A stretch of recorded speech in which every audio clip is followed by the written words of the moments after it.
a little bit of a sloppy game. I was happy with some of the turnovers and some guys that really stood out. Jarris Jones at the star position, with a couple interceptions. I thought we put decent hits on the quarterback and put some pressure on him early, and leave that up for question. But it was a solid performance. But we'll clean a lot of things up, I'm sure, when we get to see the tape. Questions? No microphone, guys. Ask away.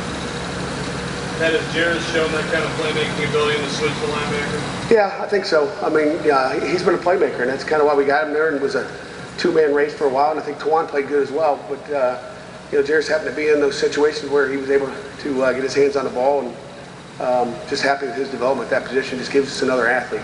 Did you get from PJ what you expected based on the scouting you were able to do? I don't know what kind of scouting. I thought they'd run the ball a little bit. I thought we'd get a little work at running, stopping the run, but we didn't really get much of a chance to be able to stop the run. It just to kind of drop back, max protect, and chuck it deep every snap, it seemed like. But we just really didn't know what to expect, I guess. But there was a lot of passes, I guess, from a former wide receiver. I guess he wants to throw the ball. So everybody after that will know. But, we didn't know what to expect. Yeah, I don't think you scored a defensive touchdown last year. How cool is it for a D coordinator? Well, thanks for reminding me. But, it's great. Me and Coach Barnett sitting up next to each other, high-fiving each other after some of those happen. And, Jarris gets a pick and pitches it back to Curtis, and Curtis scores.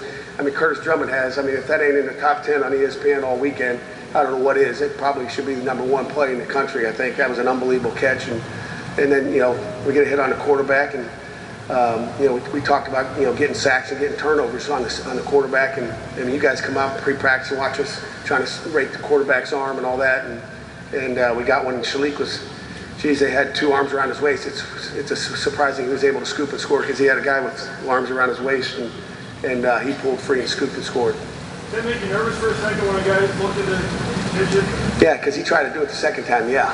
So always makes me nervous, but if they score, it's good, But, hey, you got to make plays, and that's what we expect our guys to do. And they got to be football players. They got to make smart decisions, and it was a smart decision. You said you cleaned some things up. What were a couple? Well, just little things. I mean, just a little sloppy. It's like Quez came up to me. All right, our guys, they're going to look at themselves, and Quez comes up and he says, "Coach, I had a bad game. Just maybe didn't play the game he wanted to play." And we'll see the tape. But there's we could beat them 50-0. We're still going to find things to do better. What did you see from your own defensive linemen, like Scarpinato, Knox?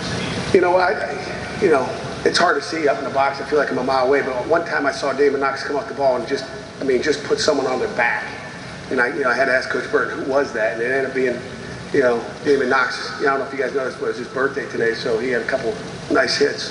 But it's hard to tell until I see the tape to see exactly what they did. But we had some, communication problems up front, just with some stunts that we wanted to get on and that kind of thing. So we'll clean it all up. And again, it's round 1, and we got 14 rounds to go.